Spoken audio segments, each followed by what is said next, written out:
সংসদ সদস্য হাসানুল হক ইনু, ইনুই তো হাসানুল হক ইনু, মাশাআল্লাহ জনাব, এত সুন্দর নাম তার হাসানুল হক। আফসোস লাগে এই ধরনের মানুষের নামগুলো যে কেন এত সুন্দর হয় আমার বুঝে আসে না। যতগুলো মানুষ এই বাংলাদেশে এই আল্লাহকে গালি দিয়েছে, রাসূলকে গালি দিয়েছে, ইসলাম নিয়ে কটূক্তি করেছে, সবগুলোর নামগুলো কিন্তু সুন্দর। কথা কয় না কেন? শাহরিয়ার কবির আছে না নাই? এটা পাক্কা একটা ইবলিশের কি বলবো আমি খালাতো ভাই। আচ্ছা, এই যে একটার পর একটা হাসানুল হক ইনু মাননীয় সংসদ সদস্য, উনি উপস্থাপন করলেন কি যে প্রধানমন্ত্রীকে আমি একটা প্রশ্ন করতে চাই। কি প্রশ্ন?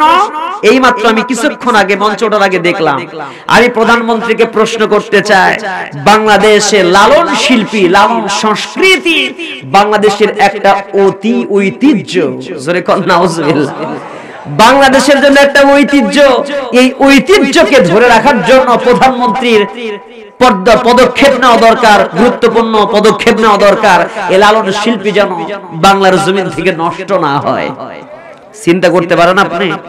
চিন্তা করতে পারেন সংসদে বসে শরীয়ত সরকার যে সরাসরি রাসূলকে গালি দিয়েছে, যে অসীম হিন্দুর বাচ্চা যে সরাসরি কি করলো, শরীয়ত সরকার আল্লাহর নবীকে নিয়ে কটাক্ষ করলো, ইসলাম নিয়ে কটাক্ষ করলো, অসীম দাস সরাসরি আল্লাহকে অস্তিত্ব নিয়ে আঘাত হানলো, বলল গুরু বড় আল্লাহর চাইতে। এইরকম কথা বলার পরে যখন তামাম বাংলাদেশের প্রত্যেকটা মুসলমান এদের দাবি করছে বিচারের, রিমান্ডে নেওয়া হয়েছে শরীয়ত সরকারকে 10 দিনের, আর সেই সময় নিজেকে মুসলমান দাবি করার পরে এই ব্যক্তি যদি তার পক্ষে সাফাই গিয়ে তার মুক্তি কামনা করে, আসে নিজেকে মুসলমান দাবি করতে পারে, আমরা মুসলমান তাকে মানতে পারি না, ও পাক্কা একটা ওই দলেরই গ্রুপ। কথা বলেন ঠিক কিনা? ওই দলের একটা লোক, কথা বলেন ঠিক কিনা? আমার ভাইয়েরা, আমরা বলতে চাই হাসানুল হক ইনু হোক, রাশেদ খান মেনন হোক, প্রিয়াশা হোক, আর শাহরিয়ার কবির হোক, এই বাংলাদেশের এই ভূখণ্ডে যেই কথা বলুক ইসলামের বিরুদ্ধে, আমাদের এই বাংলাদেশের জমিনে ইসলামের বিরুদ্ধে কথা বলে কেউ পার পায় নাই অতীতে, ভবিষ্যতেও পার পাবে না। কথা বলেন ঠিক কিনা? আমরা এই বাংলাদেশের জমিনটা কোন দাদা ঠাকুরের কাছে বাগি দিয়ে রাখি নাই। এটা প্রিয়াশার বাংলাদেশ নয়, এটা বিপ্লব চন্দ্র শুভর বাংলাদেশ নয়, এটা অসীম দাসের বাংলাদেশ নয়, এটা হাজী শরীয়তুল্লাহর বাংলাদেশ, এটা খান জাহানের বাংলাদেশ, এটা শাহ তুরকানের বাংলাদেশ, এটা কুতুবুদ্দিনের বাংলাদেশ। জীবনে এক রক্তবিন্দু থাকতে এই বাংলাদেশের জমিনে নাস্তিক মুরতাদদের কথা বলতে দেব না, ইসলাম বিরোধী প্রয়োজনে রক্ত দেবে এদের বিরুদ্ধে কথা বলে যাব। কথা বলেন ঠিক কিনা? কারা কারা দোকান হাত আল্লাহকে দেখায় দেন।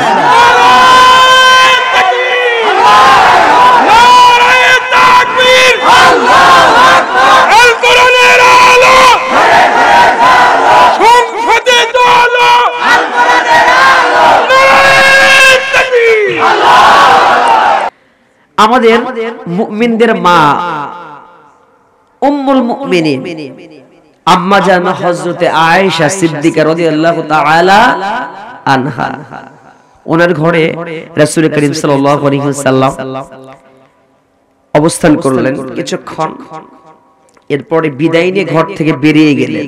কিতাবুল মাগাজিতে হাদিস এসেছে, রাসূল করিম সাল্লাল্লাহু আলাইহি ওয়াসাল্লাম ঘর থেকে বেরিয়ে চলে যাচ্ছিলেন একটা পাহাড়ের পাদদেশের দিকে। আম্মা জান হযরতে আয়েশা সিদ্দিকা রাদিয়াল্লাহু তাআলা আনহা সেটা অপলক দৃষ্টিতে তাকিয়ে দেখছিলেন। সুবহানাল্লাহ বলবেন না? স্বামী ঘর থেকে বিদায় হয়, স্ত্রী দরজার দুয়ারে দাঁড়িয়ে দাঁড়িয়ে স্বামীকে দেখতে থাকে, স্বামী কত দূর যায়। কতটা ভালোবাসা, কতটা মহব্বত থাকলে এমনটা হয়, ঠিক না? কি ভালোবাসা ছিল তাদের, আর আমাদের ভিতরে কি, তাই না? আম্মা জান হযরতে আয়েশা সিদ্দিকা রাদিয়াল্লাহু তাআলা আনহা ঘর থেকে দেখলেন রাসূল ঘর থেকে বের হয়ে যাচ্ছেন। ঘর থেকে বের হওয়ার পরে পাহাড়ের পাদদেশের দিকে আল্লাহর নবী যখন হাঁটি হাঁটি পা পা করে এগিয়ে চলে গেলেন, পাহাড়ের পাদদেশে অবস্থান করলেন। অনেকগুলো সাহাবীদেরকে পাশে নিয়ে তিনি সুন্দর করে বসে কোরআনুল কারীমের দর্শ দিলেন। কুরআনুল কারীম থেকে আলোচনা করলেন, তাফসীর করলেন, কোরআন শিক্ষা দিলেন। হযরত আয়েশা সিদ্দিকা রাদিয়াল্লাহু তাআলা আনহা সুন্দর করে দেখছিলেন রাসূল সেই জায়গায় যখন কুরআনুল কারীম থেকে আলোচনা করছেন, আসমান থেকে রহমতের বৃষ্টিগুলো, আসমান থেকে বৃষ্টিগুলো ঝরে ঝরে নবীজির শরীরের মধ্যে পড়ছে। বলেন সুবহানাল্লাহ। নবীজির শরীরটা ভিজে যাচ্ছে। এই দৃশ্য দেখলেন আল্লাহ রাসূল পাহাড়ের প্রদেশ থেকে একটি পর্যায়ে যখন ফিরে আসলেন, হযরত আয়েশা সিদ্দিকা রাদিয়াল্লাহু তাআলা আনহা এর ঘরে তাশরীফ ফরমাইলেন। হযরত আয়েশা সিদ্দিকা রাদিয়াল্লাহু তাআলা আনহা সুন্দর করে একটা গামছা পরিষ্কার করে দেওয়ার জন্য, নবীজির শরীর ভিজে গেছে এই জন্য তিনি কাপড় রেডি করলেন, মাথা মুছে দেবেন, শরীর মুছে দেবেন বলে ঘরের মধ্যে নবীজি আসলেন। ঘরের মধ্যে নবীজি আসার পরে তিনি দেখতে পেলেন আল্লাহর নবীর মাথা থেকে পা পর্যন্ত এমন কোন জায়গা নেই যার মধ্যে এক ফোঁটা বৃষ্টির পানি দেখা যাচ্ছে। জোরে বলেন সুবহানাল্লাহ। বৃষ্টির পানি নেই। জিজ্ঞেস করা হলো, ইয়া রাসূলুল্লাহ, আমি যখন দূর থেকে দেখছিলাম আপনি সুন্দর করে সেখানে বসে বসে, চাঁদনি রাত ছিল, আকাশের চাঁদ আর চাঁদের রাত্রিতে আপনি সুন্দর করে বসে কোরআনুল কারীমের তাফসীর করছিলেন। আমি দূর থেকে দেখলাম আপনি সাহাবীদের নিয়ে আলোচনা করছিলেন, আর আসমান থেকে বৃষ্টি ধারাগুলো বাড়ি ধারা প্রবাহিত হচ্ছে। আমি দূর থেকে দেখলাম, কিন্তু হুজুর গো, আমি জানতে চাই আপনার শরীরের মধ্যে এক ফোঁটা বৃষ্টির পানি কেন দেখা যায় না? আল্লাহ নবী বললেন, আয়েশা রে, তুমি তো জানো না রে আয়েশা, وَإِذَا قُرِئَ الْقُرْآنُ فَاسْتَمِعُوا لَهُ وَأَنصِتُوا لَعَلَّكُمْ تُرْحَمُونَ। ওরে আয়েশা, তুমি তো জানো না, যখন কোরআনুল কারীমের যখন কোরআন তেলাওয়াত করা হয়, ওয়াইদা যখন তুলিয়াত তেলাওয়াত করা হয় কোরআনুল কারীমের আয়াতগুলো কি, আর চুপটি করে কোন আল্লাহর বান্দা যদি সেই কোরআনুল কারীমের তেলাওয়াত শুনে, তাফসীর শুনে, ব্যাখ্যা বিশ্লেষণ শুনে, আল্লাহ রাব্বুল আলামিনের পক্ষ থেকে রহমতের বাড়িধারাগুলো তাদের উপরে সাকিনা আকারে প্রবাহিত হতে থাকে। জোরে বলেন সুবহানাল্লাহ। বর্ষণ হতে থাকে তাদের উপরে রহমতের বৃষ্টি। আয়েশা রে, রহমতের বৃষ্টি তো চোখে দেখা যায়, রহমতের বৃষ্টি তো এমন তুমি তো দেখতে পেয়েছো আয়েশা, কিন্তু এই রহমতের বৃষ্টি শরীরের মধ্যে পড়ে, কিন্তু সেই বৃষ্টি দিয়ে কাপড় ভেজে না। বলেন সুবহানাল্লাহ। আমার ভাইয়েরা, সেই রহমতে একটা জায়গায় আমরা বসেছি। তাদারুসুল ইলমি সাআতান মিনাল লাইলি খায়রুম মিন ইহইয়াইহা। আল্লাহু আকবার বলবেন না?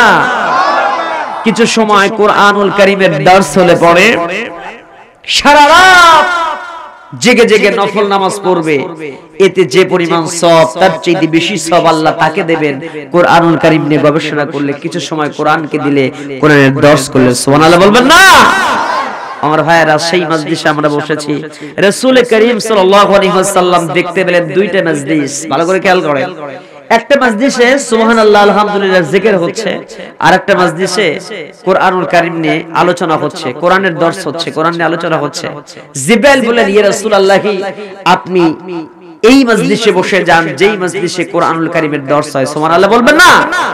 আমার ভাইয়েরা, রাসূল করিম সাল্লাল্লাহু আলাইহি ওয়াসাল্লাম সেখানে বসে গেলেন। এইটাই উত্তম। ওই সুবহানাল্লাহ আলহামদুলিল্লাহ জিকিরের চাইতে কোরআন নিয়ে গবেষণা হবে, এইটাই উত্তম। সুবহানাল্লাহ বলবেন না?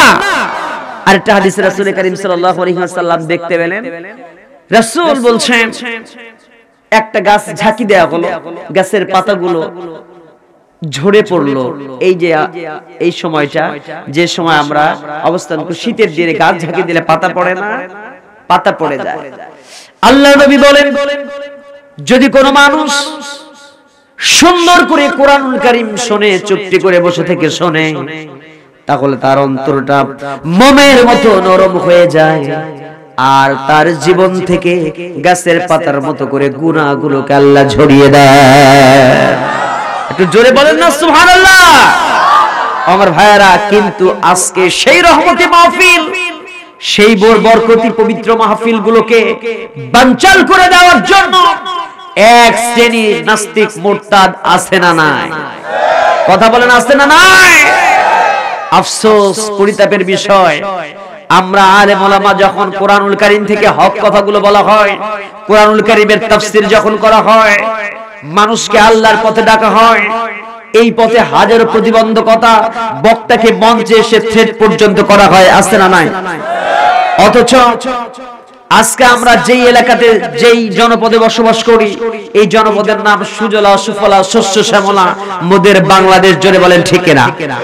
এই বাংলাদেশের জমিনে, এই বাংলাদেশ ওলি আল্লাহদের বাংলাদেশ, এটা শহীদ গাজীর পূর্ণভূমি, এটা শাহপুর খানের বাংলাদেশ, এটা শাহজালালের বাংলাদেশ। এই বাংলাদেশের জমিনে কোরআনুল কারীমের হক কথা হবে, এটাই শোভা পায়।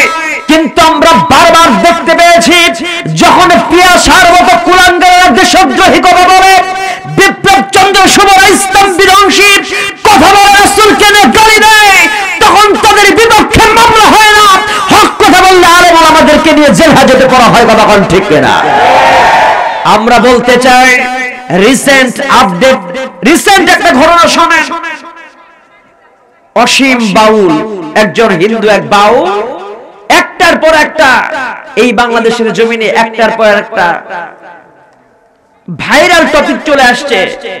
আল্লাহর নবীকে নিয়ে কেউ গালি দিচ্ছে, কেউ আল্লাহর অস্তিত্বকে নিয়ে গালি দিচ্ছে, আল্লাহকে কটাক্ষ করছে। অসীম বাউলের বাচ্চা, শয়তানের বাচ্চা, ইবলিশের বাচ্চা বলে, রাসূল আল্লাহ রাব্বুল আলামিনের চাইতে জোরে আগে প্রথমে নাউজুবিল্লাহ বলেন, নাউজুবিল্লাহ, নাউজুবিল্লাহ, আবার বলছে নাউজুবিল্লাহ, বলে যে আল্লাহর চাইতে, আমি চ্যালেঞ্জ করলাম, আল্লাহর চাইতে গুরু বড়।